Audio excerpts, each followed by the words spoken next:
Many smart home devices need a 2.4 GHz Wi-Fi connection to work properly. Rogers Ignite modems broadcast both 2.4 GHz and 5 GHz bands, but sometimes these are combined under a single network name. The 2.4 GHz band offers better range and penetration through walls, making it ideal for smart devices. The 5 GHz band provides faster speeds, but has shorter range and can cause compatibility issues with some IoT devices. Rogers Ignite modems broadcast both 2.4 GHz and 5 GHz bands, but sometimes these are combined under a single network name called an SSID. This can cause issues with smart devices during pairing or operation. Splitting the SSIDs creates separate networks for each frequency, like My Home 2.4 and My Home 5. This allows you to connect smart devices specifically to the 2.4 GHz network, avoiding compatibility or range issues.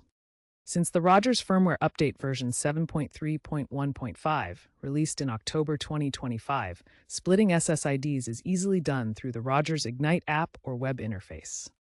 To split your Rogers Ignite SSIDs, start by accessing the Rogers Ignite app on your phone or visit my.rogers.com in your web browser. Once you're in the app or website, navigate to the Wi-Fi settings section. Look for a toggle called Smart Device Mode that will help optimize your network for smart devices. Enable the Smart Device Mode toggle to split your SSIDs. This will automatically create two separate networks, Rogers 2.4G optimized for smart devices, and Rogers 5G for devices that need higher speeds. Once the networks are split, connect your smart devices to the Rogers 2.4G network during their initial setup process.